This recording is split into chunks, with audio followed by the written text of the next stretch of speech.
যাওয়ার ২ সপ্তাহ পরে জামাই আজকে আমাকে ঘুরতে নিয়ে গেল, তাও দুবাইয়ের এই রেস্টুরেন্টে।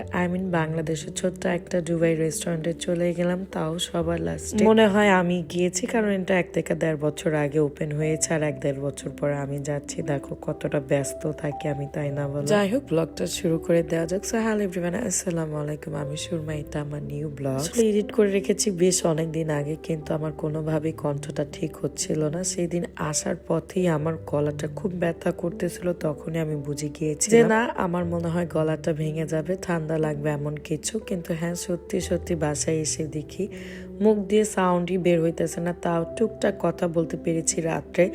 সকালে যেটা হয়েছে, আমি কোনো কথাই বলতে পারতেছি, মানে আমি চাচ্ছিলাম কথা বলার জন্য, আমার মুখ দিয়ে কোনো কথাই আসতেছিল না। আমি তো খুব ভয় পেয়ে গেলাম যে কি হয়েছে আমার। জামাই বলতেছে গরম পানি খাও, গরম দুধ খাও, গরম গরম সব খাও। গরম গরম করতে করতে আমার মাথাটাই গরম করে ফেলছে।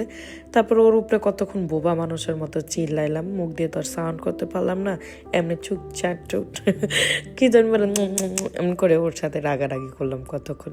তো যাই হোক, তোমাদের সাথে কথা বলতে বলতে আমি কিন্তু রেডি হয়ে গেলাম। আর হ্যাঁ, এই ড্রেসটা আমি একদিন আগে অর্ডার করেছিলাম, একদিন পরেই মানে ড্রেসটা পরেছি আমি, মানে 2 দিন আগে অর্ডার করেছি, একদিন পরে এসেছে। তারপরের দিনে আমি এই ড্রেসটা পরে ঘুরতে বের হয়ে গেছি। কোনো প্ল্যান ছিল না যে আমি এই ড্রেস পরবো, কিন্তু যেহেতু নতুন ড্রেস পাইছি, পরা তো যাই, তাই না বলো?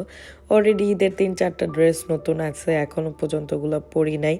আর হ্যাঁ, আরেকটা বিষয়, বাসার দিকে কিন্তু আমি আর আমার ছেলে একা একা বের হয়েছি। আমার জামাই আমাদের জন্য ওয়েট করতেছে, তার একটু কাজ ছিল, তার জন্য সে আগে আগে বের হয়ে গিয়েছে। তার সাথে আমি বের হইনি, সে কাজ করবে, আমি বসে থাকবো, ব্যাপারটা বোরিং লাগবে। তার জন্য আমি বলেছিলাম তুমি আগে আগে বের হয়ে তোমার কাজগুলো সব শেষ করে নাও, দেন আমরা বের হব। তো যেই কথা সেই কাজ। আর হ্যাঁ, ইদারিং আমি একটু মোটো হয়ে গিয়েছি, তার জন্য জাস্ট ইগনোর করবো। আবার দেখবা 2 দিন পর আমি খুব স্লিম হয়ে গিয়েছি। আমার শরীরটাই এমন, বাতাস খেলেও মোটা হয়ে যায়, আবার বাতাস খাওয়া বন্ধ করে দিলেও শুকায় যায়, এমন একটা ব্যাপার। ঘুরতে বের হয়েছি, তো বের হয়েছি শুক্রবারে। ভাই, এত ভিড় বলার কোনো ভাষা নেই, কোথাও জায়গা নেই। এত বড় একটা রেস্টুরেন্ট, বসার জন্যই আমরা জায়গা খুঁজেছি প্রায় 30 থেকে 40 মিনিট। আর এর মধ্যে আমার ছেলে আমাদের মাথাটা পুরো খেয়ে ফেলেছে। প্রথম 30-40 মিনিট সে একদমই আমাদেরকে ডিস্টার্ব করেনি, নর্মাল ছিল, খুব ভালো ভদ্র ছিল বাচ্চাটা আমাদের। আমরা 2 জামাই বউ খুব বেশি হ্যাপি। এখানে যেটা হয়েছে, আর একটা কথা বলিনি, আমার ক্যামেরার মানে রিং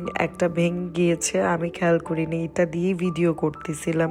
হঠাৎ করে ছবি তোলার সময় দেখলাম যে আমার একটা রিং ভাঙা, সেখানে আবার এই রিংটা উঠায় ফেললাম, ফালাই দিলাম। ভাই, ছবি তোলার জন্য কত কষ্ট করছি দেখো। এখানে ভেবেছিলাম একটা পিকচার নেব সুন্দর করে। কে কাকে পিকচার তুলতে দেয়? তোমরাই বলো, যে যার মতো পিকচার তোলা নিয়ে ব্যস্ত।